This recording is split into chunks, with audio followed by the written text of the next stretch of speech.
Welcome back in. Geico Outkick Studios, joined now by John McClain. You can read him at the Houston Chronicle. He's been covering the NFL for 44 years, I believe, is the number. And, John, we've talked a lot about Bill O'Brien. We've talked a lot about the Texans with you over the years. You broke the story that Bill O'Brien was out as coach and GM. Congratulations on breaking that big story. How surprised were you that that happened yesterday on Monday in the immediate aftermath of that loss to the Minnesota Vikings? Clay, I just filed a column saying if they lost to Jacksonville, I expected him to be fired. I didn't think he would get fired after the Minnesota game, even though they looked terrible for the fourth game in a row. And the owner, Cal McNair, had they beat Minnesota, they got Jacksonville at home, he'd still be the coach with a chance to be 2-3. But when they lost at home to the 0-3 Vikings, that was just kind of the last straw. And the owner decided now's the time to do it. I think he thought about it after the Pittsburgh game. He wouldn't admit it when I talked to him, but the team was going in the wrong direction, that's for sure. Do you think Bill O'Brien was surprised? He said when they lost that game to Minnesota, he said a game we could have won. It was 31-23. He said that he thought about it.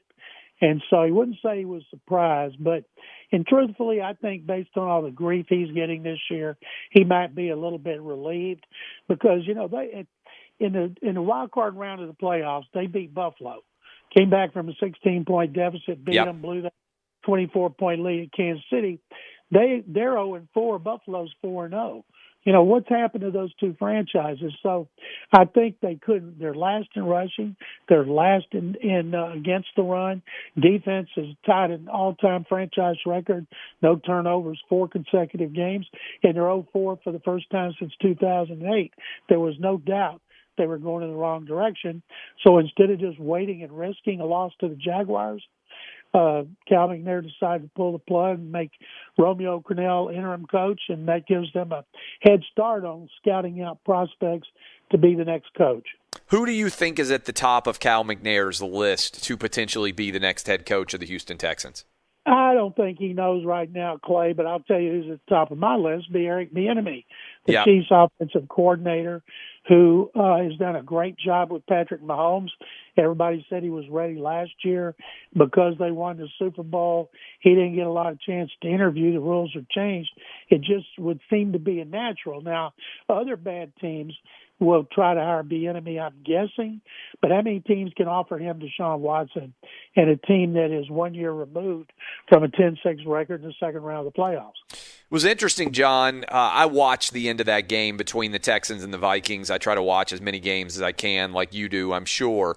And there was a moment, and Jason Whitlock just mentioned it on with us earlier in the program, and he said, hey, ask John what he thought about that. I don't know if you saw the television feed, but when they came back and they took the touchdown off the board that Will Fuller, it appeared, might have scored to give the Texans a chance to go for 2 and potentially put that game into overtime, it was like Deshaun Watson was laughing a little bit. He was smiling. He didn't seem like a guy who was heartbroken that they had lost that game. Did you see that moment? And Whitlock said when he watched it, and he actually wrote it in his column that was up on Monday on Outkick in the morning, he was like, hey, that felt like Deshaun Watson being like, well, we lost this game, but it means that maybe Bill O'Brien is gone.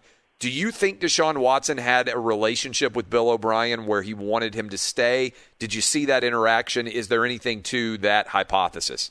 Absolutely not. I've known Watson since the day he was drafted. I've seen him laughing and smiling like, what in the bleep just happened, with a big smile on his face that we all do. We all don't walk around with a frown on our face, including Watson. And so, no, Watson, I don't know what his relationship with O'Brien was now, but I know it's been good in the past. He's talked about it before the season. He talked about it early in the season, but we haven't talked to him last week about his relationship with O'Brien, because I thought they were going to beat Minnesota. I picked them to lose the first 3 games. I thought they'd beat the Vikings, and I thought they'd beat the Jaguars to be 2-3 when they went to Tennessee, and then the next week playing Green Bay. So, no, I don't put any stock into that at all. So sometimes when teams fire their coach, they get a new, sort of lease on life. Romeo Crennel is coming on. I know they've started 0-4. Titans are 3-1, 3-0. The Colts are 3-1. Is there any possibility that Romeo Crennel injects something that allows the Texans to be competitive in the AFC South race, or do you think that ship has sailed? I think that ship has sailed. They can't run, and they can't stop the run, and they can't force turnovers. Now, OBrien had promoted offensive coordinator Tim Kelly, play caller, defensive line coach Anthony Weaver to defensive coordinator, and he's the play caller.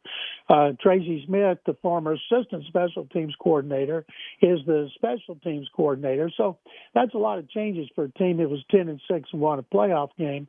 But I don't know what Romeo could do to help him run better or stop the run better. It's amazing through 10 games last year. They were great against the run. They've been horrible ever since.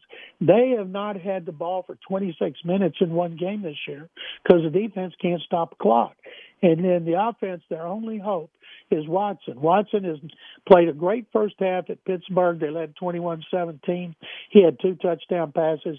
They were awful in the first half against Minnesota when OBrien took back the play calling, and then they came alive in the second half, and Watson threw 2 touchdown passes. All they got to do is put those 2 halves together, and they'd be unbeaten. But maybe they can. Maybe the specter of OBrien overseeing the game plan and the play calling had something to do with it. We'll find out. And really, not even Jacksonville is a good test. They just gave up 505 yards to the Bengals and a rookie quarterback in Joe Burrow. So it might be another week when they go to Tennessee, where they won last week, which would be a much better barometer. Deshaun Watson obviously has got the big contract. He's won 1 playoff game. Does he deserve to be involved in the discussions about who the next coach should be for the Houston Texans, or do you think no matter who the player is, that's not really his position? He shouldn't be involved in any way? Absolutely not. Any owner or general manager who discusses and gets an opinion from a player about a coach is going to be sitting in the stands with the fans. Now, once they're hired, if it's an offensive-minded coach, maybe you ask them about the offense, but you don't say, what do you think about us hiring this guy? Absolutely not. That would be preposterous. We're talking to John McClain. He's covered the NFL for 44 years. You talked about a little bit the Titans in the context of the Texans having to play against them in a couple of weeks. I know you covered the Titans for a long time when they were the Houston Oilers. What are you hearing about the positive tests that they've had, what the NFL thinks is going on there? What sort of stories are you kind of hearing about? Because you have covered the AFC South. You covered a lot of these teams over the years, but you still have a lot of people that you know well who are a part of that Titans staff and a part of that Titans organization. I got to tell you the truth, Clay. I've been so tied up with the Texans and being 0-3 and blowing this game. The only thing I know about what's happened to the Titans is what I've read and what I've heard. Hopefully they're past it and they've contained it and they can go back to the facility and resume their normal workload. This was going to be a great opportunity for them. Pittsburgh, Buffalo, and Houston all coming to Nissan Stadium for a chance for them to really take off and take control of the division. And I still think they're going to beat Buffalo, and I think they're going to beat Houston, although the Texans beat them up there last year. But I think this is the kind of situation that Mike Vrabel will take advantage of. They'll use it to kind of bond, and they'll come out of it very well. And hopefully they won't have any more positive cases. Josh Allen has been a revelation over the last 14 or 15 games. For a long time, all he could do was run. He had a big arm, but he wasn't able to be accurate with it. It seems like all of his talents are rounding into shape together. Did you foresee him becoming as good as he has become this early? And where do you think the Bills slot in among the best AFC teams right now? If Cam Newton is not able to come back anytime soon, the Patriots play the way they did last night in that loss to the Chiefs with Brian Hoyer and Jarrett Stidham, then Buffalo, it's their division. Yep. When Cam Newton is healthy and able to go, I don't think you can say it's Buffalo's division. It's going to be a 2-team race. And I tell you about Josh Allen. He did not play well in the playoff loss to the Texans last year. He made some mistakes, but he's improved every year. 2 years ago, the Texans went to New Jersey and played the Jets and beat them, and Sam Darnold had a terrific game. Now, Josh Allen has got Sam Darnold in his rearview mirror, and I don't think Darnold's problems are him. I think it's the team and the offense and everything he's got up there with the Jets. But Allen, they've put good people around him. They got a good defense. They got good coaching, and that kid has made a lot of improvement because coming out of college, so many scouts and former players said he's not accurate. And if you're not accurate, you'll never be accurate. He wasn't accurate in high school, junior college, and you know what, right now? It's pretty damn accurate. He is. You mentioned the Patriots. They had to play without Cam Newton last night. They had Jarrett Stidham out on the field after he came in for relief with Brian Hoyer. It was a very non-Patriots-like performance. And what I mean by that, I'm going to run through a couple of things. Belichick made an error in not challenging an interception early in the game that ended up allowing the Chiefs to punt. You had a sack at the half that took 3 points off the scoreboard effectively for the Patriots. Red zone fumble by Hoyer, and then Julian Edelman has one go right through his hands. That's a pick six. Really, that's what the Patriots used to never do, right? They were the team that waited for somebody else to make a mistake. How much of that is a larger issue for the Patriots, and how much would you put on, hey, this is just a game that happened because of the Cam Newton incident. They flew in the day of the game. There's not really any larger context to take away here. Clay, I think there's nothing larger unless Cam Newton can't play. If Cam Newton had played, I would have been very surprised at that to happen to the Patriots, but it seemed like everything snowballed for them. Maybe they got that really bad game out of their system, losing by 16 on Monday night. And but I don't expect them to play that way when Newton's back because they hadn't played that way in the first 3 games. I want to circle back around now because you broke the story about the Houston Texans' decision to let go of Bill O'Brien as GM and as head coach. He traded away a lot of the talented picks that were available in terms of trying to get Laramie Tunsil. He traded away DeAndre Hopkins, everything else. How much do you think the lack of draft picks impact the desirability of this job? I wrote that there's one team that wants the Texans to lose more than their AFC South. Yeah, no kidding. That's Miami Dolphins. That cheering we're hearing is coming from South Florida because they have their first and second round picks. They still have 8 other draft choices. They're going to be up against it on the salary cap. And so as long as they've got a quarterback in place, which they do, you can fill in on the other spots.